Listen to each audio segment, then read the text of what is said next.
Hola, buenas noches. Estamos en su programa Pregúntele a su médico que se transmite a través de Radio Mina La Expresión en el 95.3 de FM y a través de redes sociales en Minamérica.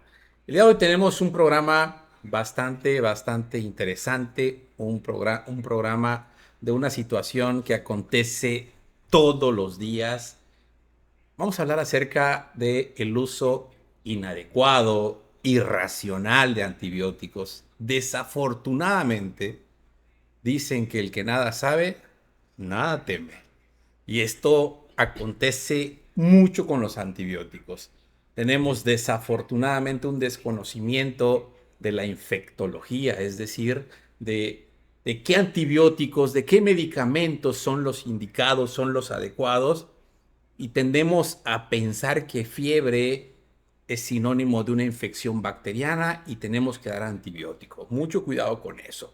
Por favor, acompáñenos a lo largo de esta hora para hablar de este tema por demás interesante, y para eso está con nosotros doctor Luis Gómez. Él es infectólogo pediatra. Buenas noches, doctor. Bienvenido nuevamente con nosotros. Buenas noches, con el gusto de siempre acompañarlos.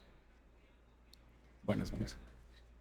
Por supuesto, el anfitrión del programa, el doctor Sergio Arnulfo Ávila Toledo. Buenas noches, doctor. ¿Qué tal? Buenas noches y buenos días para nuestros amigos radioescuchas del Núcleo Radio Mina. Esperemos que este tema sea de su más completo agrado y sobre todo de interés, sobre todo cuando tenemos niños y que se nos enferman. Y como usted dice, doctor, siempre recurrimos al uso indiscriminado de los antibióticos. No le cambien, sigan con nosotros. Rosario Huerta Mijanga, buenas noches. Buenas noches, un placer estar aquí. Alejandro Martínez Vivas, buenas noches. Hola, muy buenas noches. Está Bienvenidos. con un ojo al gato y otro al garabato. Trae la del Cemento Cruz Azul. Anunciazote. Deportivo Cruz Azul. Que hoy le gana al América, dice el doctor. Pues vamos a empezar. Vamos a empezar, doctor. ¿Podríamos definir qué son los antibióticos? Bueno, sí, claro, los antibióticos son un grupo de fármacos que recientemente tenemos como armamento terapéutico y que nos ayudan a combatir cierto tipo de infecciones causadas por microorganismos, particularmente bacterias.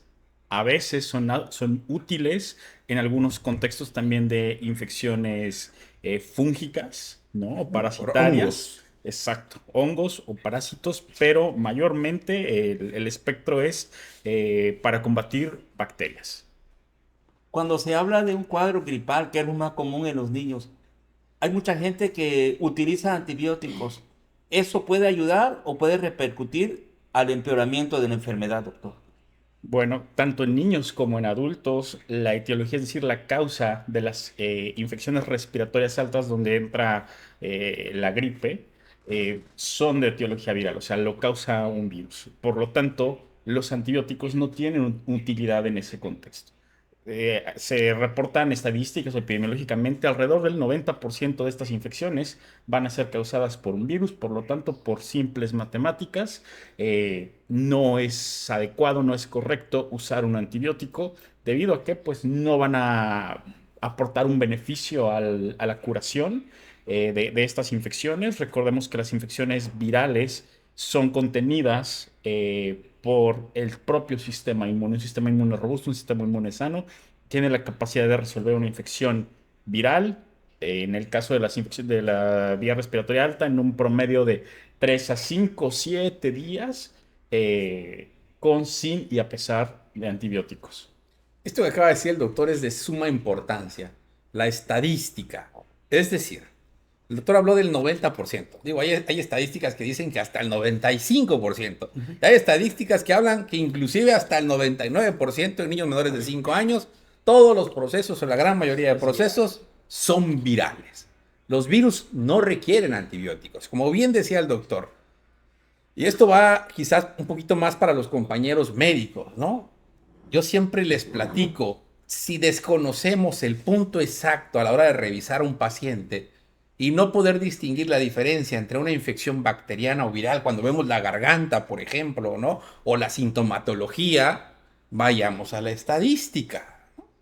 O sea, si la estadística dice que 1 de cada 10 niños requiere antibiótico y 9 no, pues apostemos al no antibiótico, porque es más probable que tengamos razón. Pero si yo apuesto por el antibiótico, tengo el 90% de probabilidades de errar, de fallar. Entonces, volvámonos estadistas, ¿no? Pero qué difícil es hacer esa distinción entre virus y bacterias para la gran mayoría de los médicos y obviamente la población, ni se diga. ¿Existe alguna diferencia para poder decir este es un virus, este es una bacteria o son datos totalmente finos? Hay varios niveles a los que se puede en los que se pueden integrar estos diagnósticos. Se puede sospechar por las características clínicas del foco infeccioso. En el caso que estamos tocando de infecciones respiratorias altas, la presencia de tos y ¿Podríamos moco. definir qué son infecciones respiratorias altas? Infecciones respiratorias altas son todas las que afectan el tracto respiratorio superior, que va desde unas estructuras, ¿no? La carina, básicamente, desde una estructura que se llama carina, es que está a nivel del pecho, forma parte de la tráquea, bueno, más bien sí, sí, donde está la tráquea y se abre hacia los bronquios principales y de ahí para arriba. Es decir, todo lo que tiene que ver con la garganta, los senos paranasales, las tubas de Eustaquio que van hacia el Los oídos. oído interno, todas estas estructuras conectadas desde el pecho para arriba, esas son la vía respiratoria alta. Anginas, faringitis, Exacto. laringitis, otitis, rinitis, Así es, sinusitis, todo lo que tenga que ver con del cuello para arriba. exactamente. Eso. Entonces, en este contexto, las infecciones respiratorias altas virales generalmente se acompañan de fiebre y esto puede ir a diferentes grados. El hecho de que tengan 39, 40 grados no necesariamente quiere decir que es una bacteria. Hay muchos virus que producen fiebre de alto grado, incluido el virus influenza, por ejemplo, o el propio dengue virus, que si bien no cursa con síntomas respiratorios, puede producir fiebre de alto grado y es un virus. Entonces, fiebre, independientemente del nivel. En el caso de las infecciones respiratorias, tos y moco, que le llamamos rinorrea. Y esto también lleva una acotación muy importante, porque no importa el color, no importa si es transparente, si es verde, si es amarillo, si el contexto epidemiológico y los datos clínicos nos orientan hacia un tema viral, no hay por qué dar antibiótico, independientemente del color. ¿De acuerdo? Creo que es otro punto fundamental. Sí. La gran mayoría de pacientes que llegan con un proceso infeccioso llegan porque tienen moco verde y hay que dar antibiótico. O cuando le preguntas, ¿por qué le dieron antibiótico? No, pues que el moco estaba verde. Es importantísimo que sepan que no existe una paleta de colores para decir esto es anormal y esto es normal. Esos mocos que van de blanco a verde nos hablan de reacciones diferentes, digamos, de moco viejo a moco nuevo, así le digo a mis pacientes, ¿no? Estamos hablando de moco viejo o moco nuevo, nada más, pero no que sea un moco que requiera o no antibióticos. Qué complicado es esto, Rosario. ¿Por qué? Porque es muy frecuente que un alto porcentaje de médicos cedan a la presión del papá, cedan a la presión de la mamá. Es que mi hijo tiene calentura y no se le quita, déle un antibiótico, ¿no? O sea, qué complicada es esta parte dos. Uno, del papá que su hijo tiene fiebre, lo ve mal y cree que la solución es un antibiótico. Y segunda, en el jaque en el que ponen al médico que ante la inseguridad, ante las grandes cantidades de demanda, decide ceder y dar un antibiótico. ¿Qué pasa? ¿Qué pasa en esta parte emocional?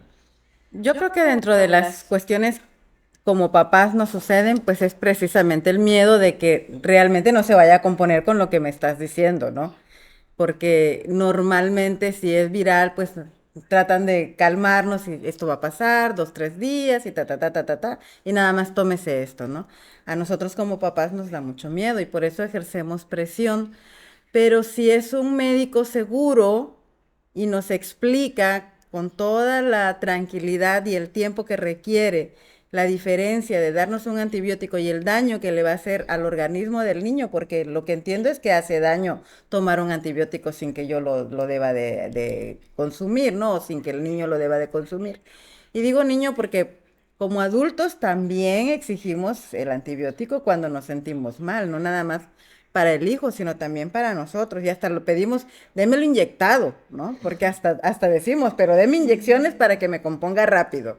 Entonces, considero que si el médico que me atiende va a tener la capacidad para explicarme claramente el beneficio de no consumir un antibiótico solo porque lo quiero consumir, me va a dejar con esta tranquilidad. Pero si prefiere no enfrentarse a esta situación de yo le digo y usted me va a decir y yo le voy a decir, pues tenga el antibiótico y bye, vámonos, ¿no?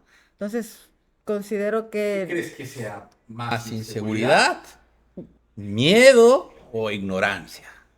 yo considero que aquí lo que tiene mucho que ver es el compromiso hacia la vida que tiene el médico, porque el médico sí lo sabe, el médico sí lo sabe y debería tener este compromiso y esta responsabilidad de aclararme que esto que me va a hacer, me va a dar, porque yo lo quiero, me va a hacer más daño que beneficio.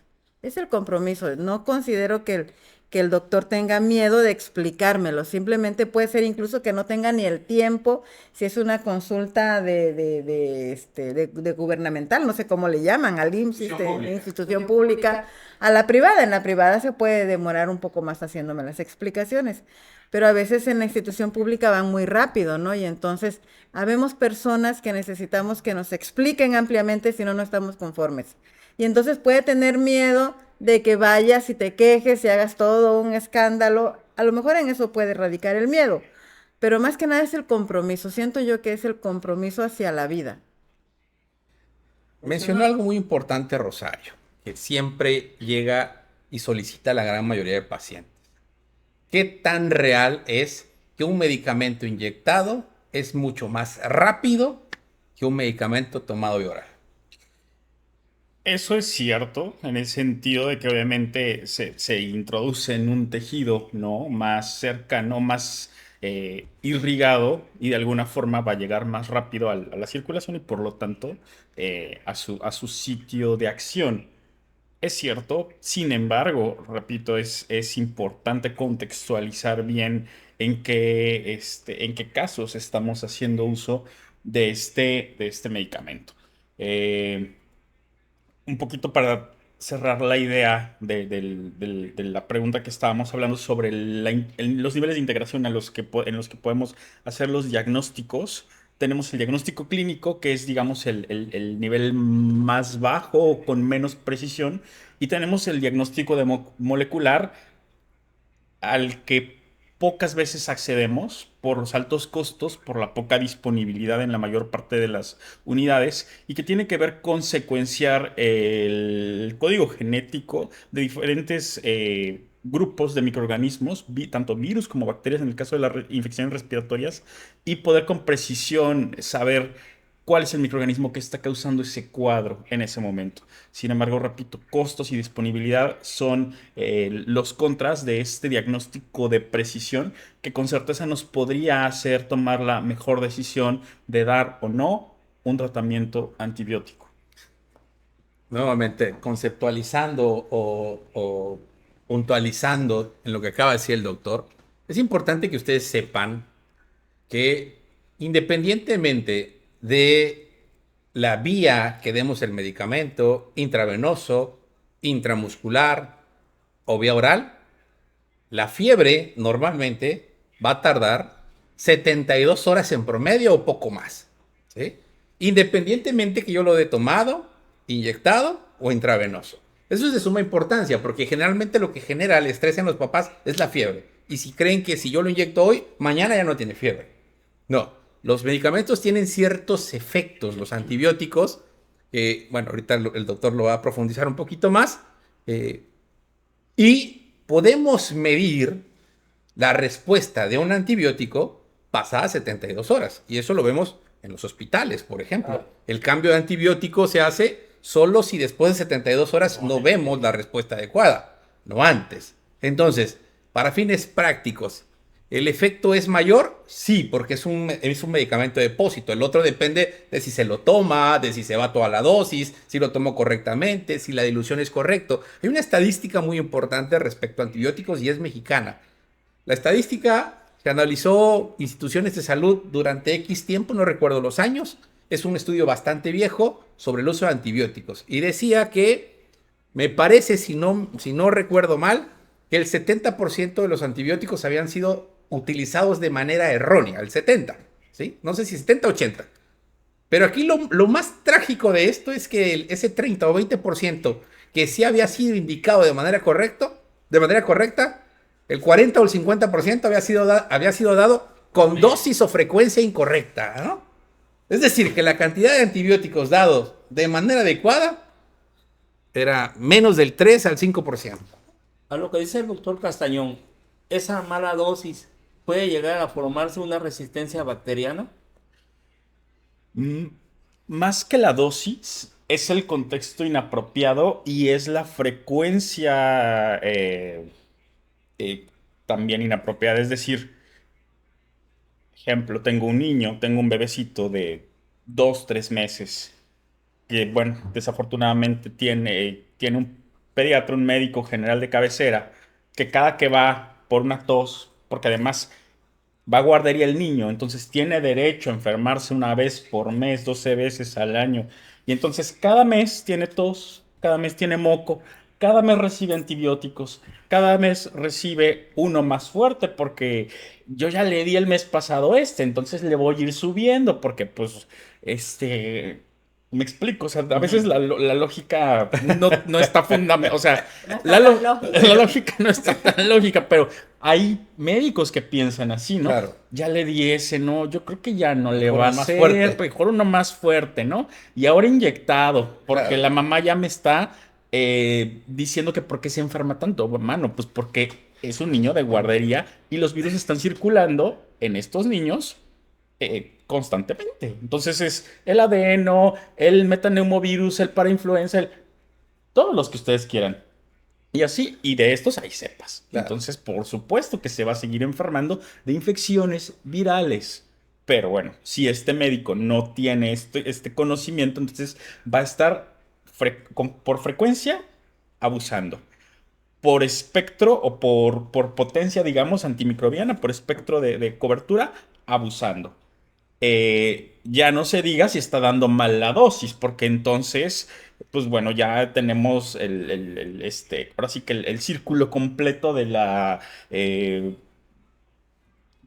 mala práctica en el que esta biota que el niño cuando nace se llena de estos microorganismos de la madre, del canal de parto, tanto en la superficie de su piel, como después cuando entra en contacto con el ambiente, por lo que come, por lo que se introduce a la boca, todos estos microorganismos van a estar captando, digamos, cómo funcionan los antimicrobianos y van a estar generando ciertos mecanismos de resistencia para combatirlos, ¿no?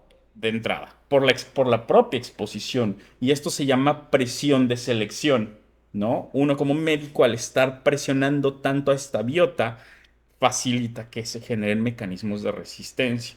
Ahora, estos mecanismos de resistencia en algunos grupos de bacterias son transmisibles o son, ¿cómo decir? Transferibles, mejor dicho, ¿no? A través del material genético es casi como si yo te presto mi teléfono y entonces ya es tuyo, ¿no? Y entonces ya es un arma que tú, siendo otra bacteria independiente, otra célula, puedes usar a tu favor y puedes perpetuar tu especie, tus bacterias hijas con esta misma arma. Y entonces esto se hace un descontrol. Eso que acaba de mencionar el doctor es de suma importancia. Hay algo que se llama microbiota, anteriormente llamada flora intestinal. Pensábamos que solo a nivel intestinal había esta cantidad. Ahora sabemos que todo el cuerpo está cundido de múltiples microorganismos, virus, bacterias, parásitos y hongos que viven dentro de nosotros, trabajan para nosotros y nos mantienen de manera estable. Y esa todo, es la información genética más grande que tenemos. y entonces Además, todo parte desde el control prenatal. Desde los antibióticos preconcepcionales, de los antibióticos transconcepcionales, de la toma de ciertos medicamentos. Me gustaría que ahondaras un poquito más allá para adentrarnos un poquito a la parte del microbioma, ¿cómo podemos cuidar el sistema inmunológico de un niño que va a nacer desde la concepción? Sí. Obviamente el uso de antibióticos en la obstetricia está muy, muy limitado. Por desgracia, la indicación, cuando tenemos una indicación de antibiótico, la gran mayoría de las veces es empírico. ¿Por qué digo empírico? Porque la gran mayoría de las veces nos enfrentamos a amenazas de parto, amenazas de aborto, ya con una infección de vías urinarias, ¿sí? Y a veces con bacteriurias asintomáticas incluso. Entonces, ahí tenemos que usar antibiótico. Obviamente, el antibiótico va a depender del grado de infección, de lo que considero puede arraigar. Por ejemplo, no voy a dar un betalactámico suave, ligero para una pielonefritis, ¿no? Que sé que ya hay una complicación más seria. Perdón, doctor, ¿qué Incluso es un betalactámico? una penicilina, por ejemplo. Muy bien. Una penicilina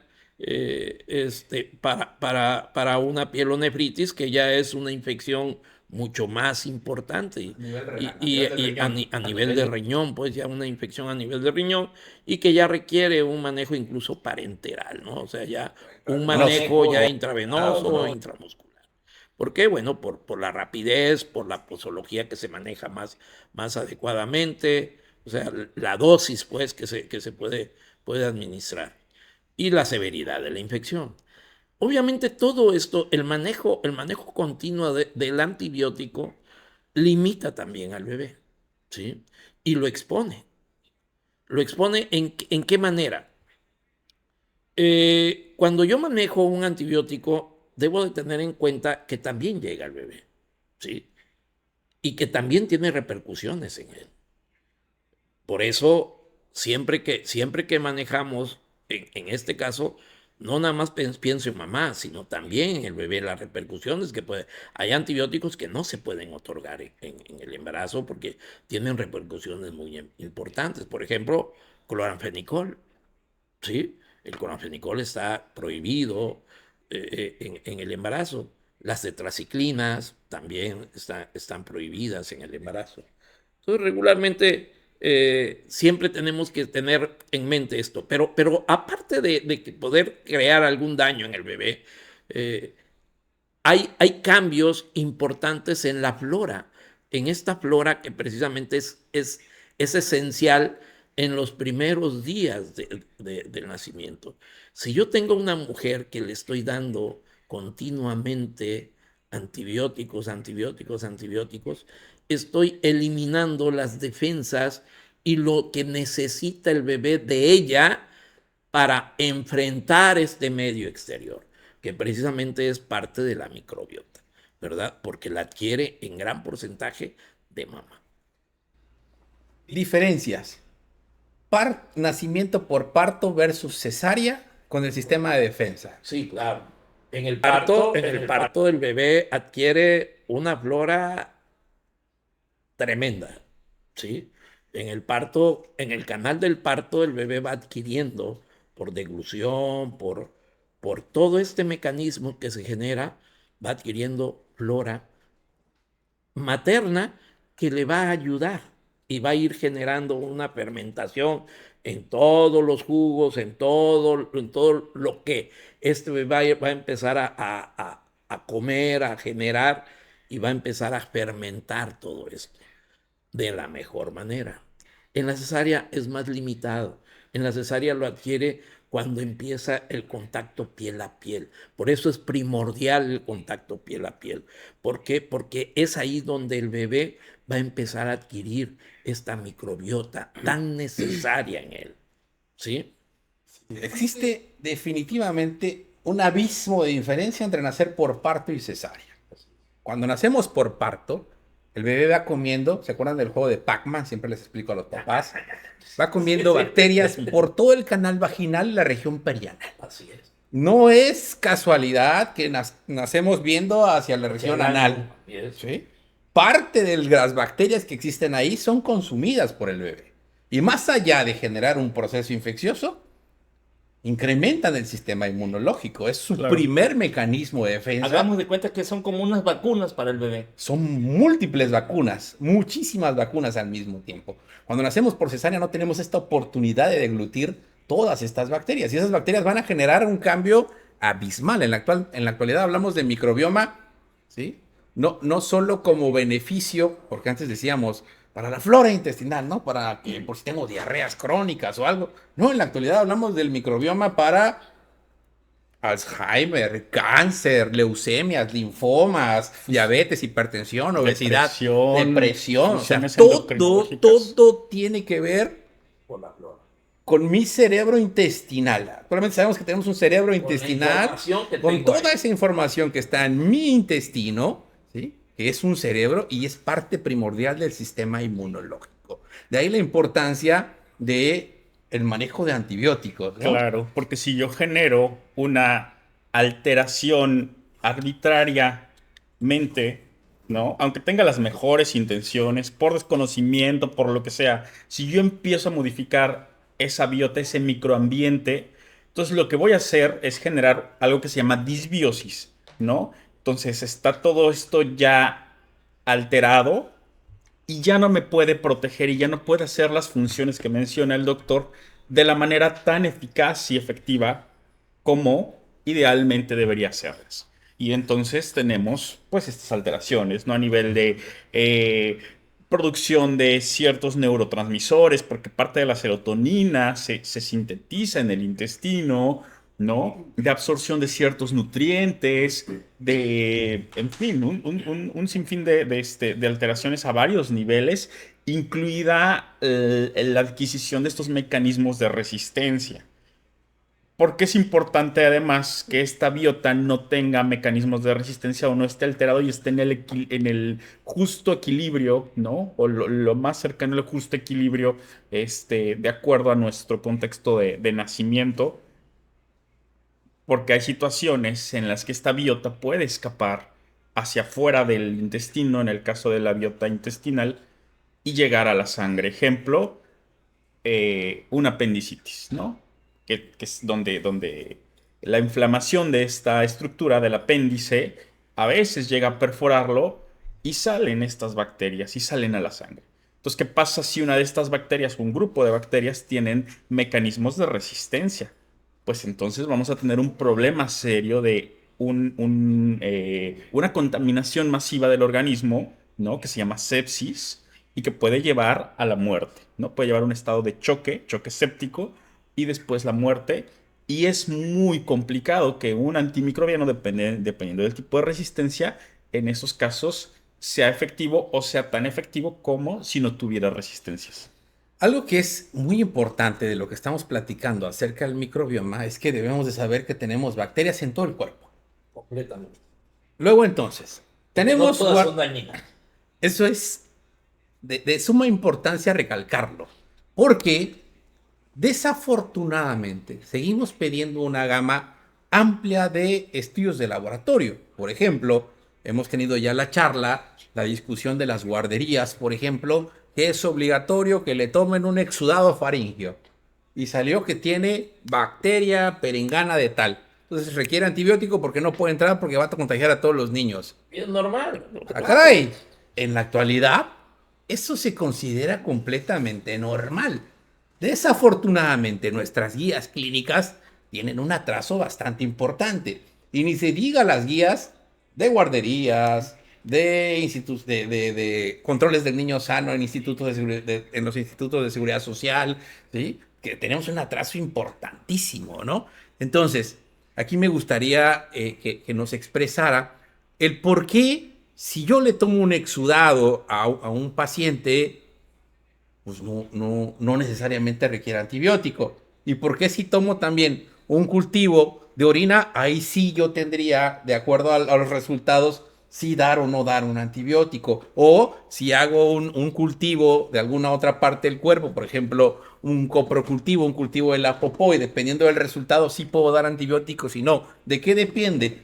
¿De que solo salga positivo o hay ciertas características que debemos de cumplir? Claro, sí, pues todo está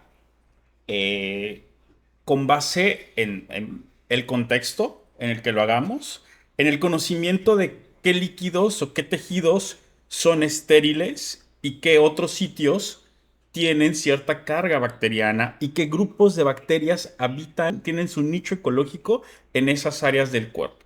Ejemplo, en la piel tenemos alta cantidad de un grupo de bacterias que se llaman gram positivos, dentro de ellas las más importantes, Staphylococcus epidermidis, Staphylococcus aureus. Este Staphylococcus aureus tiene o penetra de alguna forma a los orificios naturales del cuerpo, particularmente en la cara, la boca, las fosas nasales, parte del oído externo, y encontrarlo ahí también es normal, porque es como pues una continuación, ¿no? De alguna forma de la piel. Diferente, por ejemplo, si yo encuentro lo que sea en la orina. Si yo aíslo cualquier bacteria en la orina, eso es siempre patológico. Ojo, en la orina o en tejidos estériles como la sangre, hay que cuidar los procesos previos a la toma de muestra, porque es muy fácil que una muestra de orina se contamine porque al final del día está muy cerca de la región perianal, sobre todo en las mujeres, y entonces el no realizar un aseo correcto previo a la toma del chorro medio o incluso usar una sonda con una técnica estéril para tomarlo, va a sesgar el resultado. Entonces, podemos tener una bacteria presente en la orina, pero si se toma con una técnica inadecuada, pues entonces tampoco. Por eso decía, mucho depende del conocimiento de las zonas anatómicas, de las características de los líquidos en su estado normal y del contexto clínico. ¿Por qué? Porque también hay que pedir estudios con base en lo que el cuerpo nos está diciendo del paciente, de si hay alteraciones o no. Hay fiebre, ardor al orinar, hay tos, hay moco, hay molestia en el oído, hay diarrea, la diarrea tiene moco y sangre, ¿no? En el caso de las infecciones gastrointestinales. O sea, hay toda una serie de elementos a considerar dentro del interrogatorio y del ejercicio médico para indicar la toma de un estudio. Ese estudio tiene indicaciones precisas y solamente a través de este ejercicio bien elaborado es que podemos llegar a un diagnóstico correcto con el conocimiento de los líquidos y Podríamos, tejidos. un ejemplo, un cultivo de la orina. Tengo un paciente que tuvo una infección urinaria, yo creo que era una infección urinaria, le doy tratamiento de manera empírica. Tienen que saber que los tratamientos cuando sospechamos de alguna infección se dan con base en epidemiología y estadística. Es decir, ¿cuáles son las bacterias más frecuentes? Por ejemplo, en orina, Escherichia coli. Entonces yo tengo que darle tratamiento para esa bacteria específica si yo sospecho de una infección urinaria. ¿Vale? Entonces le doy tratamiento, le pido un cultivo de control, que es lo que debemos hacer cada vez que hay una infección urinaria, para verificar que no tengamos ninguna bacteria. Ese paciente no tiene ningún solo síntoma. Ya, está súper bien. Es más, ni vino. Doctor, fíjese, a los 3 meses, no le pude hacer el examen de mi hija, pero ya se lo hice. Y llega y trae 20,000 unidades formadoras de colonia. Es decir, crecieron en esa orina cuando la cultivaron 20,000 familias. Dice, y pues ya me dijeron que hay que darle antibiótico. Ese es un caso. Segundo caso, le doy tratamiento. ¿Sí? Se toma un cultivo de orina a los 10, 15, 20 días y le duele al hacer pipí, le arde al hacer pipí y tiene 12,000 familias. ¿Sí? ¿A quién le tengo que dar antibiótico? ¿Al de 30,000 familias o al de 12,000? En el contexto, le daría antibiótico al de 12,000. Claro. No le daría antibiótico al de 30,000, porque el de 30,000 yo podría sospechar que es una muestra infectada, que es lo más seguro. Para que yo lo considere positivo, necesitaría un número 3 veces mayor, ¿sí? Si no tengo síntomas. Entonces depende mucho del contexto. Por eso siempre le decimos a los pacientes, no tratamos estudios de laboratorio, ni imágenes radiográficas, ni ultrasonidos. Tratamos pacientes. Por eso, a veces el chiste es, en el área médica, no busques lo que no quieras encontrar. Exacto. No tiene síntomas y ya encontraste, ¿ahora qué haces? ¿Le das antibiótico o no le das? ¿No? Y en viceversa también. Por ejemplo, en una infección de vías urinarias, el urocultivo puede estar negativo, el examen general de orina normal, pero yo tengo toda la sintomatología, tengo un push renal positivo, bilateral o unilateral, traigo sintomatología irritativa, traigo fiebre. O sea, esto es infección, así tenga yo unos exámenes completamente negativos, ¿no? Y un examen positivo siempre lo tenemos nosotros que correlacionar con la clínica y tomar las mejores decisiones, porque es verdad, muchos de los médicos a veces actuamos en base a un resultado de laboratorio, sin darnos cuenta el estado clínico realmente del paciente. Y a ¿Sí? mí, sabes que lo más común es que el examen de control te lo manden por WhatsApp, ¿no? Mi primera pregunta cuando me mandan el estudio de control, ¿cómo está su bebé? ¿Cómo está su paciente? ¿Presenta algún síntoma? No, no tiene nada. Ok. Pues tal que todo está bien, ¿no? No, fíjese, tiene urgencia urinaria, tiene esto, tiene fiebre. Ah, bueno, ¿no? Algo que me gustaría preguntarle, doctor, es que si todos los antibióticos son iguales. Tuve un caso el día martes. Niño con escurrimiento nasal, tos, moco verde, fiebre de 39 grados, 39.5, malestar general, dolor de cuerpo, dolor de cabeza, ¿sí? Dolor de articulaciones. Va con un médico, revisa la garganta y le dice, tiene una fuerte infección. Amicacina, intramuscular, ¿sí? Inyectada, 5 piquetes. Sas. Y para vía Regresa, alta. viene conmigo. Nosotros prácticamente ningún pediatra estuvo en la región la semana pasada. Estuvimos de congreso. Viene conmigo y me dice, y apenas llevaba 3 días de antibiótico. Es que no se le quita la fiebre, ¿no? La reviso y le digo, pues no se le va a quitar. Se va a quitar entre hoy y mañana, un pico febril pasado probablemente. Sí, con antibiótico. No, suspéndalo, señora. No, no, no, para nada, ¿no? Todos los antibióticos son iguales, es decir, tenemos una creencia y yo si hago una encuesta al público de qué antibiótico es mejor si le pongo penicilina o amicacina, van a decir amicacina, ¿no? Y si le pregunto a un grupo grande de médicos qué antibiótico es mejor, van a decir amicacina, ¿no? ¿Y qué es mejor de la amicacina? Ceftriaxona, ¿no? Lo O más sea, común, es, ¿todos son iguales? ¿A qué se debe que uno sea más fuerte, menos fuerte o cómo escogemos los antibióticos? Bueno, los antibióticos se agrupan por familias y esto obedece a su mecanismo de acción, a los sitios donde actúan y a los grupos de bacterias que matan. Son varias consideraciones.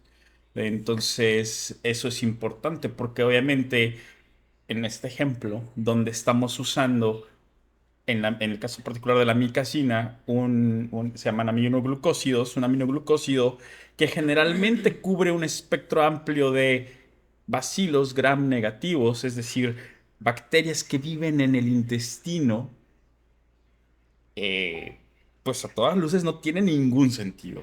O sea, porque estoy atacando un grupo de bacterias que viven en el intestino cuando se sospechó, tengo síntomas de una infección en la garganta, ¿de acuerdo? Y que es en un niño pequeño que probablemente sea viral. Entonces, es una serie de incongruencias, este caso que usted nos presenta, donde pues se evidencia un franco desconocimiento de lo más básico que todos los médicos debemos de conocer del uso de antimicrobianos, es decir, espectro, familias, sitio de acción y biota, ¿no? O sea, generalidades de los nichos ecológicos y de la biota en el cuerpo. en tu experiencia, doctor Castañón y doctor, porque aparte de infectólogo es pediatra, ¿les cuesta mucho trabajo convencer a una madre de familia desesperada que no debe usar antibióticos, que no son válidos o que no tienen nada que hacer en el tratamiento del niño? ¿Es difícil para ustedes convencer a una mamá? No, No. fíjese que para mí no es difícil. Obviamente, la labor de convencimiento es mucho más tardía que hacer una receta. Lo más fácil es hacer una receta. Y por eso todo el mundo, ay, ¿qué le voy a explicar? Ahí está, váyase con su receta, ¿no? Pero ahí viene la parte que decíamos, ¿no? La parte del compromiso, la parte ética. De hecho, les voy a contar, normalmente cuando llegan los compañeros de la maleta, los representantes médicos que nos presentan medicamentos, es, doctor, ya sabemos que a usted no le gustan los antibióticos, pero échenos la mano con tal medicamento, ¿no? O cuando llegan los pacientes, doctor, venimos con usted porque usted no receta antibióticos. A ver, espérense. No, una cosa no es recetar. No, yo sí receto antibióticos, pero lo receto cuando yo creo que es necesario, cuando tengo la seguridad y la certeza que es necesario, ¿sí? Y si tengo que inyectarla 3 veces al día durante 10 días, créanme que lo voy a hacer, porque esa es la otra. Usted no inyecta. No, no inyecto. ¿Sí? Porque no es necesario. Pero en el momento que es necesario, no me va a temblar la mano en poner un piquete cada 8 horas por 10, 15, 20 días. No sé, lo que toque. Es un decir, pues, ¿no? Pero así me conocen, ¿no? Ya vengo con usted porque usted, no, el doctor Castañón no receta antibióticos, ¿no? A ver, espérense, no, sí receto antibióticos. Obviamente no lo receto en la frecuencia porque me baso más en la parte que platicábamos hace rato, ¿no? ¿Y qué pasa? Si yo tengo dudas, porque me ha pasado, me dicen, sí, pero a veces están complicados pacientes. Pues es normal, eso se llama evolución natural de la enfermedad, ¿sí? Es decir, la enfermedad tiene 2 caminos, o se cura o se complica, no hay de otra. Y muchos procesos virales se van a complicar. ¿Qué va a pasar? Pues le agrego un antibiótico en el momento que se complique, ¿no? Pero ese va a ser uno de 100, ¿no? Tiene que ver mucho la confianza que yo le tengo a mi médico, porque si ya pasaron 3 días y no se le quitó la temperatura, cambio de médico. Muchas veces eso nos pasa a nosotros como mamás de pacientes, ¿ah? Pues no me funcionó, voy y cambio de médico. Y este médico, ya este sí me dio antibiótico, ¿no? Pero como usted está explicando ahorita, que es muy importante conocer, pues ya se le iba a quitar de manera natural, pero le dan el antibiótico, se le quita, que se le iba a quitar de manera natural, este sí es bueno, ¿no? Y me dio el antibiótico. Son situaciones cotidianas que nos pasan a nosotros como mamás. Y el saber que el antibiótico no es tan recomendable tampoco es una información de antaño, o sea, para nosotros es una información relativamente nueva, porque usos y costumbres. Yo creo que por eso quitaron también la venta libre de antibióticos, porque tantita temperatura y ibas y comprabas tú, te autorrecetabas el antibiótico, ¿no? Déjame decir algo en ese contexto, ¿eh? O sea, yo veo mis recetas de hace 15 años y algunas me dan pena. O sea, ¿cómo le daba yo antibiótico? O sea, por ejemplo, yo veo mis recetas de diarrea de hace 15 años y a la gran mayoría le daba antibióticos, ¿no? Usos y costumbres o información nueva que va saliendo y Obviamente. que se van actualizando, ¿no? A mí me empieza a apasionar el tema de la microbiota cuando me toca apenas el inicio, el boom, me toca salir al extranjero, a platicar con científicos especialistas en esto, y me cambia el panorama por completo. Y entonces digo, a ver, espérate, lo que aprendí o lo que me enseñaron, pues no era adecuado, ¿no? O sea, no es que aquellos maestros que me enseñaron a recetar antibióticos fuesen malos. La medicina ha evolucionado. Sabemos muchísimas cosas más. Tan es así, todo el mundo sabe el desdoblamiento del genoma humano. Fue una noticia mundial, ¿no? Cuando se desdobló el genoma humano, se decía que iba a ser, una vez que nuestro genoma, es decir, que nuestros genes, pudiéramos dividirlos como un rompecabezas, piecita por piecita, pues ya la medicina va a ser muy fácil, porque ya solo es buscar la manera de reparar esta piecita y vuelvo a integrar el rompecabezas, ¿no? ¿Cuál fue la sorpresa? Fue cuando descubrimos que nuestro cuerpo, el código genético estaba conformado más por bacterias, por otros microorganismos que por células humanas. Esa fue la gran sorpresa. Y entonces fue cuando se descubrió que había una amplia gama de bacterias dentro de nuestro cuerpo. Pero ¿cuál fue la sorpresa aún más cuando se adentraron? ¿Sí? Que ahora la investigación nueva es el viroma humano, ¿no? Porque ahora, dentro de esas pequeñas bacterias que había en mi cuerpo, también había virus que tenían esas bacterias, y de acuerdo a esos virus hay modificaciones. Y ahora sabemos que no solo bacterias ni virus, parásitos, hongos, y que viven en conjunto en nuestro cuerpo. Entonces, eso hizo que yo modificara, pues, mi actuar, ¿no? Y estar constantemente en revisión de estos temas, pues, para dar la mejor atención, pues, a los pacientes y estar yo más tranquilo con mi conciencia y lo que doy, ¿no? No, y además escucharlo completo, porque oigo un pedacito y ya me estoy espantando, ¿no? Sí, y es real, o sea, como mamás somos muy asustadizas por el miedo de que algo más le pase a nuestro No, hijo. pero aquí digo, si conociéramos todo, nos espantaríamos más. Por ejemplo, ahora sabemos, si yo te puedo dar antibióticos por montones, y a lo mejor dentro de ese grupo de microorganismos que están dentro de mi cuerpo, ese antibiótico no mata solo a las malas, mata buenas, malas, regulares. Haz de cuenta que mi cuerpo necesita bacterias malas. En lugar de contratar a 100 cerrajeros, uno especialista en cada cerrojo, contrata a un ladrón que abre puertas. Entonces me ahorro material. Pero a ese ladrón le digo, a ver, espérate, puedes estar solo tú y tu familia. Si tú te extiendes más allá de tú y tu familia, aquí están mis células de defensa que son matones y te van a dar en la torre y no vas a pasar, te van a matar, ¿no? Entonces hay cierto control. Pero con este consumo excesivo de antibióticos, ahora sabemos que podemos matar un grupo de bacterias, incrementa otro grupo de bacterias y de repente tengo depresión, tengo ansiedad, con Alzheimer, ¿sí? Empiezo con Parkinson, empiezo a hacerme cada vez más obeso, ¿no? O viceversa, ¿no? Empiezo a ser cada vez más delgado con esta modificación del microbioma. Entonces ahora la investigación es mucho, mucho más profunda sobre las modificaciones del microbioma. Y una de las grandes, de lo que más afecta, obviamente la dieta es un factor primordial, pero el uso irracional de antibióticos, ni se diga. Y aparte tenemos otro problema mucho más grande en puerta que puede acabar con toda la humanidad. La resistencia a los antibióticos. ¿Qué pasa con esto, doctor? Bueno, este fenómeno empezó a caracterizarse o a cobrar importancia a nivel mundial y la OMS empezó a hacer vigilancia desde el 2016. Hay un sistema mundial de vigilancia, que por sus siglas en inglés se llama GLASS, y constantemente muchos centros en el mundo están reportando sus microorganismos, sus bacterias resistentes, sobre todo a nivel intrahospitalario. Eh, ¿Por qué es importante esto?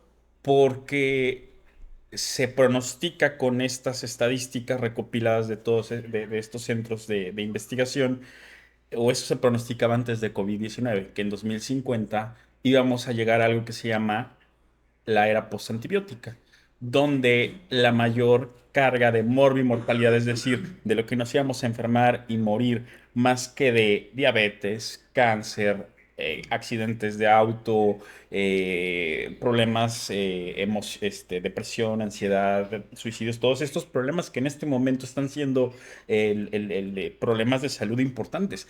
En ese 2050 iban a ser muertes asociadas a infecciones por bacterias multiresistentes.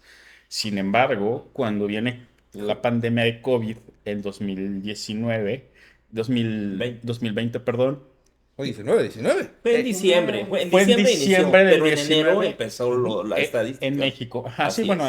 a nivel mundial, ¿no? Se Así detonó es. la pandemia en marzo del 20. Así es. Entonces, cuando esto ocurre y se empiezan a candidatear diferentes fármacos antimicrobianos, antivirales, antibióticos, lo que sea, lo que sea, con la esperanza de que algo funcionara para este nuevo virus o para este virus de reciente identificación.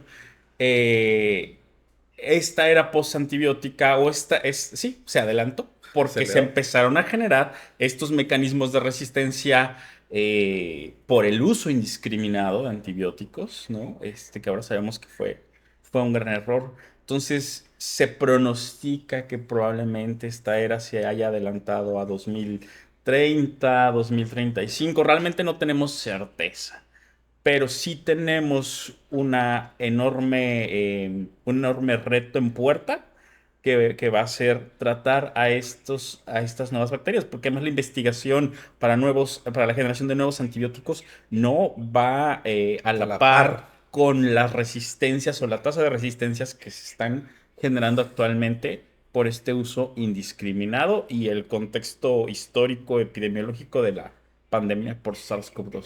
Sí, los primeros antibióticos, por ejemplo, las primeras bacterias resistentes a la penicilina pasaron cerca de 50 años, ¿no? Exacto. Y ahora los nuevos antibióticos, a veces la resistencia en un año ya tenemos bacterias resistentes a esos antibióticos. Ujú. Estamos hablando que esto es algo grave.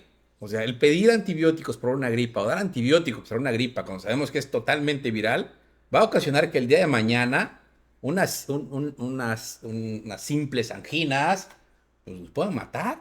Porque ya esas bacterias van a ser resistentes. Porque el doctor lo explicaba hace rato. Las bacterias, a diferencia de nosotros, son super cuates.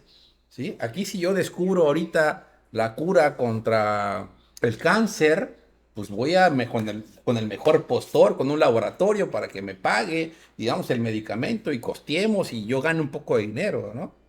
No, las bacterias no. Si descubrió algo, va y le dice, oye, toma, con la penicilina te la burla. Tú también, mira, agarren. Y la información pasa rapidísimo, ¿sí? Eso es lo grave de esto. Las bacterias son súper comunicativas, se llevan a todo dar y se pasan información sin costo, muy rápido, sin mayor problema. Ahora, cuando nacemos, cuando el bebé nace completamente estéril y nace con un sistema de defensa o un sistema inmunológico muy limitado, ¿sí? O sea, presa de cualquier agente nocivo grave, ¿ok? Pero ¿qué es lo que podemos generar o qué es lo que se tiene que generar en este entonces? Precisamente la lactancia materna. La lactancia materna es la primordial adquisición de esa microbiota, ¿sí? Es cuando los bebés adquieren una gran cantidad de anticuerpos, de bacterias, ¿sí? De elementos necesarios. Yo siempre les digo a las señoras, miren, haga de cuenta que usted, su hábitat, ¿verdad? Es un zoológico muy especial en su casa, ¿sí? Pero para ese zoológico, usted es la domadora, ¿sí? Usted tiene la solución para cada animalito que hay ahí. Y esa solución se lo va a pasar al bebé aquí. Entonces, cuando llega el bebé a tu casa, tú le vas a dar todas esas defensas para este medio, ¿sí? Y el bebé va a ir adquiriendo sus defensas poco a poco. Pero ¿qué pasa cuando no le damos estas defensas y le damos fórmula, por ejemplo? ¿Verdad? Pues lo dejamos desprotegido, lo dejamos lábil y obviamente son bebés que tienen pues más daño o más susceptibilidad de infecciones y infecciones graves incluso, ¿no? Se ha visto precisamente y todo esto de la microbiota, la biota, es increíble cómo la información genética que nosotros los seres humanos tenemos, pensábamos que era en las células que tenemos de nuestro cuerpo. Pues no. La mayor información genética que tenemos en nuestro cuerpo es en bacterias, virus, Claro. en todo este tipo de gérmenes que viven en nosotros, ¿sí? Y la gran mayoría de ellos viven en nuestro intestino, ¿sí? Y es así como nosotros, de un inicio, mamá, con el contacto piel a piel inmediato, con el empezar con la lactancia materna, empezamos a generar en nuestros bebés, esa microbiota, ¿sí? Es importante connotar algo. No nacemos como tal estériles. Bueno, Ya tenemos pero más lábil, pues. cierto factor de protección que precisamente mamá nos fue pasando a lo largo del embarazo, ¿no? Por eso la importancia de la alimentación de mamá. Eso es importantísimo para mantener un sistema inmunológico sano, una microbiota sano. Necesitamos consumir mucha fibra. ¿no? Muchos ahí se vuelve loco uno con el prebiótico, el probiótico, el posbiótico, el simbiótico, ¿no? Pero aquí para fines prácticos, todas esas bacterias que tenemos en el cuerpo comen, se alimentan, ¿sí? Y se pueden alimentar de cosas buenas o cosas malas, igual que nosotros, ¿sí? Entonces, los alimentos buenos se llaman prebióticos, ¿sí? Y los probióticos, pues son cuando le echamos ahí un shot de bacterias para que vayan a ayudar al organismo, ¿no? Entonces, sí, efectivamente, la lactancia materna, el nacimiento por parto, uno, no recibir antibióticos si no es necesario durante el embarazo. Claro. Eso es primordial, ¿no? Higiene dental, es importantísimo de las mamás. Mamá antes de embarazarse no debe tener ninguna sola caries, ¿sí? ¿Por qué? Porque hay ciertas bacterias que pueden generar ciertas amenazas de parto pretérmino y aborto, y en consecuencia podemos empezar a recibir antibióticos de manera empírica errónea, ¿sí? O a veces correcta, y eso hacer una modificación. Entonces, mamá que se quiere embarazar, tiene que tener una buena nutrición, no tiene que tener ninguna caries antes del embarazo, no recibir antibióticos, nacer por parto, apego inmediato, pinzamiento diferido, tardío y lactancia materna exclusiva, ¿no? Y no bañarlo en rapidísimo, ¿no? Es un error garrafal, ¿no? Es otra cosa. Un error garrafal. O sea, el niño sale y a las 6 horas, 8 horas a bañarlo y vámonos, ¿no? Perfumarlo. Ahora sabemos que todo. ese cuerpo viene lleno de líquido amniótico. Ese líquido amniótico van a comer un montón de bacterias que son buenas, ¿sí? Van a crecer un montón de bacterias y ese bebé se va a estar chupando, va a estar pegándose con mamá y se va a inocular, se va a vacunar. Entonces, todas esas mañas que teníamos de antaño, tenemos que irlas erradicando. ¿Cómo se ha ido modificando esto, verdad? Antes, como tú lo dices, Fer, nacía niño, rápido a puneros y al baño. Ahorita me dices que no, que el apego... Oye, hasta en la madrugada eran 3, 4 de la Sí. mañana, y me tocaba 4 de la mañana con frío y estaban bañando a los pobres neonatos, Sí. ¿no? Sí. ¿Cómo ha cambiado este esquema de tratamiento de los cuidados inmediatos del recién nacido? Pues todo ha cambiado, ¿no? Todo esto de la medicina molecular, el poder ver la célula cada vez mucho más profundo con la nueva tecnología, pues definitivamente ha cambiado mucho. Así como ya lo habíamos platicado hace rato, que los antibióticos pues pueden curar, pero también pueden dañar. ¿Qué tan cierto es que hay un grupo amplio de medicamentos antibióticos que me pueden generar problemas en el riñón y un grupo de antibióticos que también, aparte del riñón, me pueden dejar sordo?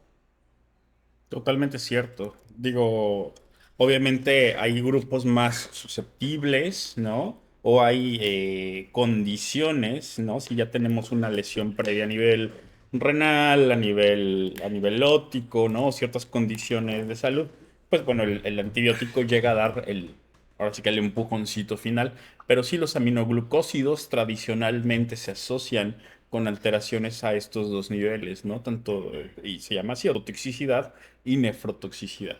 Y muchos de los betalactámicos también, salvo con todas excepciones, como la ceftriaxona, cuando tenemos previamente un tema renal, ajá, o en algunos casos también hepático, se tienen que ajustar a la función a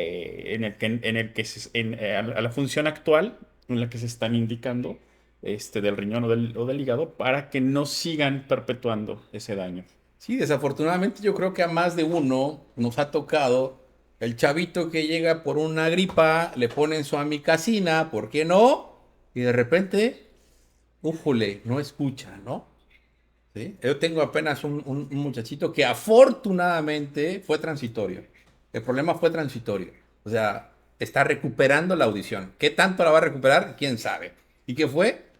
Un resfriado común, una infección que no requería, que iba a pasar solito. que no requería más que agua, ¿no? A veces para que se sienta bien, paracetamol y se acabó. Un caldo de pollo, dicen las abuelas, y con eso hubiese sido suficiente para estar bien. Pero no, le dimos amicacina, una dosis no adecuada, pierde la audición y ahora tenemos un problemón, ¿no? Y en el problemón el que se mete también quien indicó el medicamento. Claro, o las reacciones de hipersensibilidad, ¿no? O sea, Las alergias. las alergias, en donde, bueno, a ver, o sea, si no necesitaba antibiótico y ya le soltaron trimetoprim, sulfamethoxazol, ¿no? Que La sulfa es un grupo amplio de antibióticos que producen cierta reacción alérgica, pues también, ¿no? Ya le produjimos, o sea, diferentes grados de severidad de esta reacción alérgica que pueden ir desde que se enronche todo, se inflame el labio, hasta que caiga en un estado de choque anafiláctico y lo lleve a una sala de urgencias o a una terapia intensiva. Ahora bien, doctor Alejandro Martínez, se habla de que durante el primer trimestre o durante las primeras semanas de embarazo hay mucho riesgo de que el uso de antibióticos repercuta a futuro en él.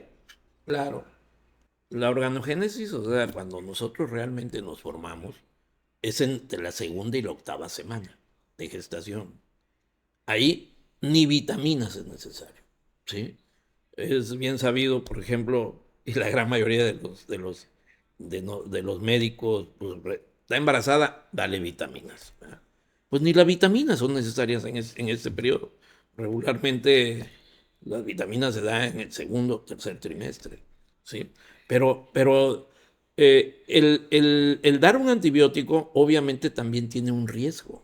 La idiosincrasia, o sea, la respuesta que tiene cada ser humano, cada paciente, es muy distinta a cada antibiótico. Por eso ustedes podrán ver que un antibiótico es ototóxico, o sea, crea daño Al oído. en el sistema auditivo, o es nefrotóxico, es hepatotóxico, pero va a depender de ciertas características, dosificación, reacciones en cada organismo. Cada ser humano va a responder distinto. Ya no se diga en una etapa en la cual se está formando, está generándose una mitosis, una serie de cambios o replicaciones celulares, pues ahí hay más riesgos de errores cuando tenemos agresiones, ya sea bioquímicas, antimicrobianas o la propia infección puede generarlo, ¿no? Infecciones virales sabemos perfectamente bien, por ejemplo, una rubiola en una etapa de una embriogénesis, pues es letal o es altamente teratogénica, ¿no? Por eso siempre se tiene que valorar muy bien el riesgo con el beneficio que voy a adquirir cuando doy, no nada más antibiótico, cualquier medicamento durante el embarazo. Ya no se diga el No hay inicio. medicamentos inocuos, ¿no? De hecho, no hay nada inocuo en esta vida. Ni el Todo, agua. nada, Ni el nada, agua. absolutamente nada es inocuo. Y caemos en lo mismo también. ¿Cuántas veces hacemos una historia clínica? Un chavito de 1 año, 2 años, alérgico a algún medicamento. Sí, a la penicilina. Al trimethoprim con sulfa, ¿no? Ay, caray, tiene 2 años. ¿Cómo puede ser esto, no? Y normalmente niño de guardería, estadísticas, ya lo decía el doctor, de 12 a 14 episodios al año. Eso es normal en el niño de guardería, ¿sí? Y no en el niño de guardería, también el niño que nunca fue a guardería y entra al kinder, va a pasar También va a tener prácticamente lo mismo, ¿no? Ya el de segundo o tercer año, ese ya es el que contagia a sus compañeritos, pero el de primero, así va a pasar una y Claro. otra y otra y otra vez. ¿Hay alguna manera de prevenir el no utilizar antibióticos o los antibióticos, cuando hay que usarlo, hay que usarlos? ¿Hay alguna forma de prevenir no usar antibióticos? Bueno, sí, digo, dentro de lo que tenemos actualmente con medicina del siglo XXI, por las vacunas, ¿no? Hay ciertas enfermedades infecciosas que son prevenibles por vacunación. Ejemplo, en el caso del meningococo, ¿no? Que es una bacteria, pues bueno, tenemos una vacuna. El neumococo también es una vacuna importante para la población en general, porque también afecta a adultos mayores. Entonces, son vacunas que nos pueden ayudar a prevenir infecciones y por lo tanto la utilización de antimicrobianos. Obviamente acudir con un médico capacitado, actualizado, sensible a la educación del paciente, va a ser también una buena estrategia para, obviamente, minimizar el impacto, la probabilidad de que a mi hijo, a mi familiar, se le dé un antibiótico de forma inadecuada. Básicamente, y lo que ya mencionamos, ¿no? Lactancia materna y una adecuada nutrición para tener un sistema inmune robusto. Dice Rosita Gremillo, tuve un asistente que me dijo que los dolores de la regla solo se le quitaban con antibióticos. Por más que le expliqué, no entendió, así la ignorancia. Y tenemos una solicitud del público, dice David Ramos, que si gana el azul, que si rifa su playera. Bueno, pues, ¿alguna otra pregunta que crean que se nos pasó, que quieran hacer? Hay algo que sí creo que debemos de puntualizar bastante bien. La automedicación, ¿sí? Porque muchas veces la abuelita, la mamá, no, pues tómate el antibiótico, ¿no? Tómate ya, o incluso nosotros mismos. Pues ya pasó 3 días, 4 días, 5 días, porque ahora quiero que sepan que, o mejor dicho, ha cambiado este concepto de decir, después de 3 días o 5 días, ya esto ya es bacteriano, ya no es viral. ¿Sí me explico?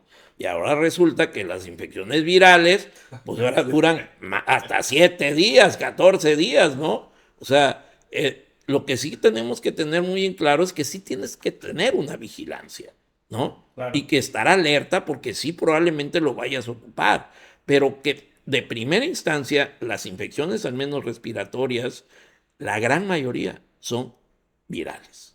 Sí. Difícilmente vas a empezar una infección de vías respiratorias bacteriana. ¿Sí? ¿Qué te gusta, Luis? ¿Cuánto dura la sintomatología de COVID actualmente? 7 días, A lo más. 8 días, ¿sí? A lo Con más. mialgia, o sea, dolor de cuerpo, articulaciones, tos persistente, ¿sí? Ojo, fiebre, 3, 5 días como tope máximo, ¿no? Quizás el referente para el uso o no de antibióticos sería la fiebre, ¿no? La continuidad de la fiebre, la persistencia de la fiebre, Exacto. la intensidad de la fiebre. Hay diferencia entre si me da 38 o me da 39. O sea, tengo, ¿qué te gusta? 4 días con 40 grados. ¿Es lo mismo de 4 días con 40 que 4 días con 38? ¿O es más grave la de 40 que la de 38? Depende o sea, qué agente estamos sospechando. Eh, Justo el tiempo de evolución. O sea, no es lo mismo tener 40 los primeros 3 días a tener 40 al día 8, ¿no? Porque entonces ahí yo siempre les digo, a ver, datos, o sí, como datos de resolución de la infección es, disminuye en intensidad y en frecuencia. Los primeros días tuve 5 picos febriles, 3 de alto grado, arriba de 38,5, que eso es alto grado, y 2 de bajo grado, no abajo de 38,5. Y conforme fue pasando el tiempo, se fueron espaciando, fueron siendo menos frecuentes. Tuve al quinto día 2 picos febriles y los dos ya fueron de 38. 38, 38, uno. O uno de 38 y una distermia de 37,8. ¿No? Y así, o sea, es la forma de monitorizar adecuadamente la resolución de un proceso infeccioso con base en la fiebre. Sí, y es primordial, si algún médico nos está viendo, ¿qué es fiebre? ¿No? Preguntarle al paciente qué es fiebre, cuánto es fiebre.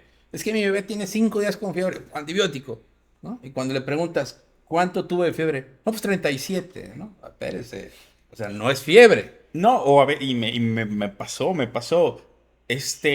No sé, pero lo sentía caliente. ¿Cómo?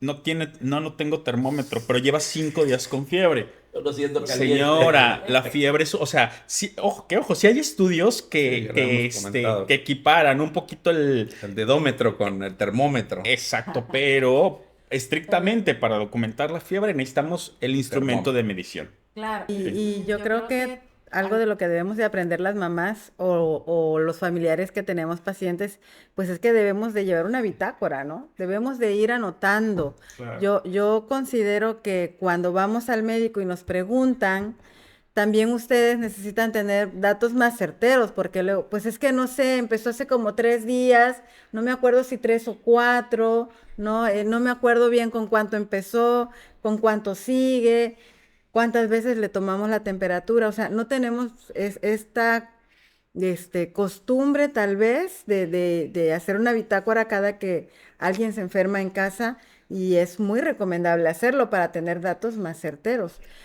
A mí me viene a la mente la situación de algo que yo digo, usos y costumbres. Antes escuchábamos que si subía mucho la temperatura, pues le hacía mucho daño al niño, que le podía dar otra situación más grave. No sé, la verdad no recuerdo el nombre de las enfermedades, no voy a inventar, pero que no era correcto, ni sano, ni bueno que al niño se le subiera tanto la temperatura y por eso había que darle antibióticos, ¿no? ¿De qué manera? Yo que hoy estoy escuchando que no hay que darle antibiótico a un bebé, a un niño, porque se tiene temperatura, no es lo primero darle antibiótico, ¿qué sí puedo hacer estando en casa? Complementando la pregunta que te acaba de hacer. ¿Qué pasa cuando un niño convulsiona por fiebre? ¿Es grave? ¿Deja secuelas? ¿Ese niño va a tener retraso? ¿Va a tener epilepsia? Bueno, justo, las crisis febriles, que es el nombre que recibe la entidad clínica en la que un niño que generalmente tiene una predisposición genética, su papá, su mamá, su hermano, alguien en su familia ya tuvo crisis febriles, entonces él está de alguna forma predispuesto a presentarlas, eh, tienen una evolución y un pronóstico muy benigno. Son transitorias, se resuelven al controlar la temperatura y únicamente hay que tener un manejo estricto del cuadro febril a través de fármacos, a través de antipiréticos y a través de medios físicos. Bañarlo, ponerle los paños, exacto. Nada más. O sea, y creo que es obviamente salud. Es el temor. Exacto, es una situación muy aparatosa a nivel, o sea, visualmente, y creo que es un poco de lo que fundamenta o en lo que se sostiene este miedo a la fiebre y esta urgencia de los antibióticos, porque lo que sí vemos, ¿no? Lo que sangra, lo que se mueve, lo que explota, lo que huele mal, obviamente hay que atenderlo, ¿no? Y entonces nos genera esta ansiedad y Claro, las mamás entramos en crisis cuando vemos que nuestro hijo no está evolucionando de manera que no mejora pues rápido, ¿no? Es muy importante el punto que dio el doctor. Las crisis convulsivas febriles no van a generar ninguna secuela. O sea, tengamos esa seguridad. Ojo, es diferente a que yo convulsione porque tenga una infección en el cerebro. Eso es claro. completamente diferente. Claro, sí. Pero ahí el comportamiento es distinto. Entonces, más allá de buscar un antibiótico, a lo mejor buscar un nuevo antipirético, es decir, un nuevo medicamento para bajar la fiebre, porque tenemos ciertas potencias, cada medicamento tiene cierta intensidad para bajar la fiebre. ¿Sí? Entonces, no me está funcionando el paracetamol, bueno, pues que me agreguen un metamizol, no me agregan metamizol, bueno, alguna mezcla de medicamentos, ya sea consecutivamente y no necesariamente un antibiótico. Entonces, ¿cómo podríamos definir cuál es el momento de alarma para decir, no, sí necesita antibiótico? Porque a lo Ok. mejor ahora van a decir, no, pues ya no lo llevo al médico, ¿no? ¿Quién nos está viendo? Si ya dijeron que no hay que darle antibiótico, ¿para qué lo llevo? Se va a curar solito. O sea, Claro. Ok. Depende mucho de varios factores. Primero el foco, porque dependiendo del foco son los datos de complicaciones, ¿no? Ejemplo, las infecciones respiratorias, ¿no? Que son las más frecuentes en la edad pediátrica. Mi niño empieza moco, tos, fiebre, independientemente del grado. Pasan 3 días. Yo esperaría que esto disminuya en intensidad y en frecuencia en el caso de la fiebre. A lo mejor la tos pudiera persistir todavía y el moco, pero yo ya veo que se agita, yo ya veo que le aletea la nariz, yo ya veo que la pancita y el pecho se le mueven de forma asincrónica, que le chilla el pecho, que le silba el pecho. Algo ya no va bien ahí. O sea, ya el cuerpo de este niño me está diciendo que esta infección se está complicando. ¿De acuerdo? Infección gastrointestinal. Empieza con... Antes de eso, el antibiótico, si yo hubiese dado antibiótico antes, ¿iba a cambiar esto? Depende. Depende. Es que, les digo, es distinto. Porque también obviamente hay neumonías por virus, ¿no? Hay neumonías por virus, entonces depende de la gente. eh, no necesariamente, ¿no? No Entonces, necesariamente, pero siempre tiene que estar bajo una supervisión médica. claro, No en casa. exacto. ¿sí? Entonces, Esperando a que se complique, no. claro. Tiene que ser una valoración y un seguimiento médico. De acuerdo, de acuerdo. Ya pasó por la historia natural de la enfermedad que conocemos, el tiempo en el que esto debería resolver y no se está resolviendo y al contrario, me está dando datos de que se está complicando, como estos que mencioné en el caso de la vía respiratoria no sé, en el caso de la patología gastrointestinal, ¿no? Se agrega, o sea, empezó con diarrea y después se agrega vómito y la fiebre va subiendo también en intensidad. ¿No? Y además ya está deshidratándose y además ya tiene moco y sangre en las evacuaciones, también algo ahí no está resolviéndose de forma adecuada. Y hay un punto importante que me gustaría recalcar. Evacuaciones mucosanguinolentas generalmente siempre van a ser bacterianas. Y este es un error gravísimo. Le damos antibiótico a las infecciones virales gastrointestinales y a las bacterianas, cuando tenemos moco y sangre, le dan antiparasitarios, ¿no? ¡Hala! No Eso sabía es, eso. ese es clásico, es amibiasis, eso es un clásico, Ah. eso es un clásico, ¿sí? Aquí, en esta ciudad, podría yo decir que el 90% de personas que tienen una evacuación con moco y sangre le van a dar metronidazol para amibas. ¿O el Vendasol? O albendazol o la mezcla mata a todos, ¿no? ¿Sí? Y consubstancialidad, para todo, ¿no? Wow. Y entonces el paciente llega con sus evacuaciones mucosanguinolenta y aparte un dolor abdominal impresionante, ¿no? Y aparte no puede. Aparte no puede. Yo tengo una pregunta. Generalmente se escucha que los antibióticos se deben de tomar 3, 5, 7 días. ¿Esto es real? Eso depende del microorganismo que estemos sospechando, del cuadro clínico que presente. O sea, a ver, ¿dónde está mi infección? ¿De quién sospecho que la está causando? Porque sí hay pautas antimicrobianas para cada contexto clínico, para cada entidad infecciosa. Y hay una tendencia a menos es mejor, siempre. O sea, esquemas cortos. Hemos visto, la evidencia más reciente nos hace inclinarnos siempre por esquemas reducidos. Lo menos siempre va a ser lo mejor. Hay casos en los que una neumonía comunitaria, ¿no? Por un agente sensible bacteriano puede curarse con un esquema ultra corto de 5 días versus los esquemas sí había previos. escuchado. Y tiene que ver con lo que platicábamos sobre la parte del microbioma y todo esto, ¿no? Porque a veces el exceso de antibióticos me va a llevar a un barrido, a una disbiosis, y termino de un problema para entrar a un problema mucho mayor. ¿Qué hay de cierto? Adelante. Y esto es lo que también vemos en las monodosis. Antibióticos, por ejemplo, que se dan en dosis única, ¿no? Y hay una posología, sobre todo en vías urinarias, ¿sí? Que realmente no es lo que vemos en ello, realmente son infecciones subsecuentes o persistentes. No se erradica esto realmente. Hay hay ciertas posologías y ciertos antibióticos que se recomiendan con dosis únicas. Realmente la experiencia que tenemos en esto no es de erradicación. ¿Sí? Y seguimos teniendo muchos vicios. Por ejemplo, antes de una cirugía hay que poner antibióticos. Y tenemos,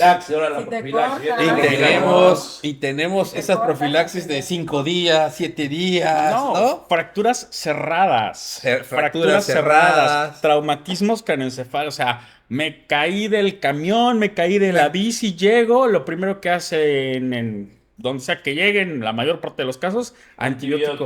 Oye, pero No, pues, si te ni me operan, raspé, también mano. Sí. para prevenir. Ni me raspé. No vaya a ser, no vaya a ser.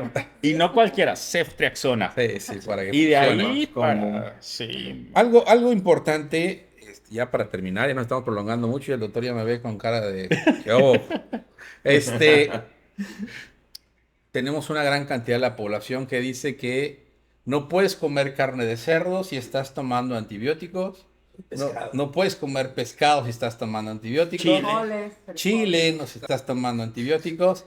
¿Y cuál es el efecto si yo consumo alcohol y estoy tomando antibiótico? ¿Se corta el efecto? No, realmente son mitos que desconozco de dónde habrán surgido. Me imagino que Creencia popular. sí, pero por ejemplo, es interesante en el caso particular del alcohol, y yo no sé si este estoy revelando uno de los secretos más. Híjole, no, pobres señoras, no sé si decirlo o no, pero bueno. Ok. Esperemos que usen esta información con sabiduría. Hay algo que se llama efecto. Con moderación. Exacto. Hay algo que se llama efecto antabús, Ujú. que lo produce el metronidazol y únicamente el metronidazol. El resto de los antibióticos no produce este efecto antabús. ¿En qué consiste? Eh, Hagan de cuenta que les da una cruda magistral, la peor cruda de la vida, cuando se mezcla el alcohol y el metronidazol.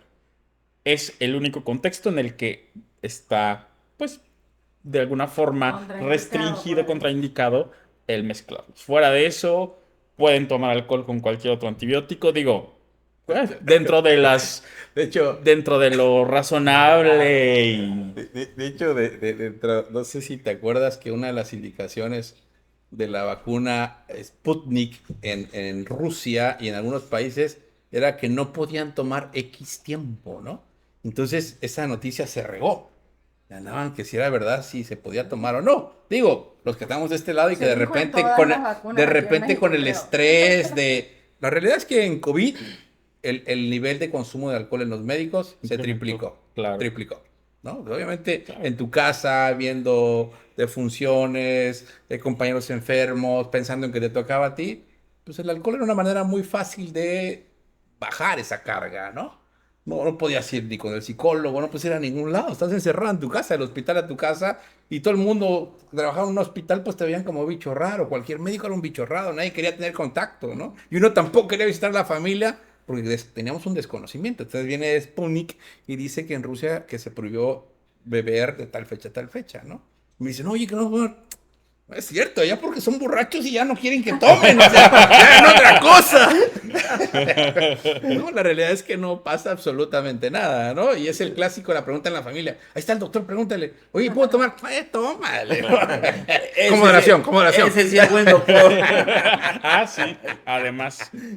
Entonces, no, realmente mitos totalmente, Así es. son mitos, no pasa nada, a excepción del metronidazol. No se van a poner pinto porque esa es una creencia popular. Tampoco, ¿Vas a poner pinto? No, en lo absoluto, no pasa absolutamente nada. Bueno, ya nos pasamos demasiado. Cerramos Doctor con Luis, broche de oro. ¿algo para despedirnos? Vayan con médicos actualizados y juiciosos por, por seguridad de ustedes, por seguridad de los que quieren. De verdad, si a la primera el médico les zumba un antibiótico, cambie de médico. Muchas gracias. Gracias. Rosario, ¿algo para despedirnos? Pues hay que hacer nuestra bitácora, es importante hacer una bitácora para que también como mamás estemos tranquilas de que lo que estamos haciendo nos va a llevar a un buen término que nuestro hijo va a sanar, ¿no? Bitácoras, yo lo recomiendo. Doctor Alejandro. Pues nada más, el antibiótico es un gran aliado sabiéndolo ocupar, ¿no? Y también puede ser algo muy perjudicial. Acudan cuando su hijo o cuando ustedes tengan algún problema con el facultativo de su confianza. Y tampoco es bueno el estar cambiando de médico, ¿eh? Si el médico no le dio no le dio el antibiótico de primera instancia, es porque precisamente amerita usted un seguimiento y no está justificado por el momento. Puede ser que más adelante esté justificado, pero bueno, cuando él lo está valorando, no, pero tiene que dar un seguimiento. Entonces, así cambiemos de médico, bueno, hasta que encontremos a alguien que nos da antibiótico, no es sano para usted. Gracias. Y es importantísimo, de verdad que los antibióticos es una maravilla. Los antibióticos son una maravilla. Es uno de los mejores inventos que ha hecho el hombre. Ha salvado Alexander. infinidad de personas. Miles, miles de millones de personas han sido salvados por antibióticos. Quizás nosotros en algún momento fuimos salvados por antibióticos. Es una excelente arma. Pero no le vamos a dar un arma a un bebé, un arma a un niño, un arma a un adolescente, un arma a un alcoholizado, un arma a un drogado, porque seguramente no va a saber utilizarla bien. Entonces tenemos que tener mucho cuidado, ¿sí? Como decía yo hace rato, hacer una receta es lo más rápido del mundo. En un minuto hago una receta. Explicarle a un paciente que no requiere antibiótico o que debemos esperar la evolución natural de la enfermedad me va a llevar 30 minutos, 40 minutos, una hora. Entonces, hagamos ese compromiso de dar el tiempo que se necesite y ustedes preguntar todo lo que se necesite. Entonces, vayamos con gente responsable. Es difícil, como bien decía el doctor, un antibiótico de primera intención a un médico que van a ver por primera vez y les da un antibiótico. Definitivamente no es el médico adecuado, y menos si no hubo una explicación del caso. Exacto. Ustedes no están obligados a saber medicina. Nosotros sí estamos obligados a estar actualizados y ser pues el mejor médico posible para ustedes. Entonces, busquemos a las personas adecuadas y como les he dicho siempre, agradecemos mucho, uno, que nos acompañen y dos, que compartan esta información para que llegue a muchísima más población. Recordemos que una población informada es una población mucho más sana. Próxima semana va a estar nuevamente el doctor Luis con nosotros. Vamos a estar hablando acerca de vacunas para niños, vacunas para adultos y indicaciones, si realmente las vacunas son malas, si existen contraindicaciones, si realmente a su bebé que le van a poner la triple viral al año de edad porque comió huevo y le salió una roncha, no deben ponérsela, o si deben ponérsela, bueno, acompáñennos en la próxima semana a ver este programa. Doctor, para despedirnos. A nombre de la licenciada María Luisa Bravo Ortiz, directora general del Núcleo de Radio Mina, del doctor Fernando Castañón Leo, productor de estos programas de Minamérica, le damos las gracias y los invitamos, como lo acaba de mencionar, un tema demasiado importante, no solo para los niños, sino también para los adultos, este tema de las vacunas. No nos resta más que despedirnos y darle las gracias a nombre de todos los que conformamos este equipo de Minamérica. Los invitamos para la próxima semana. Hasta la próxima. Hasta la próxima.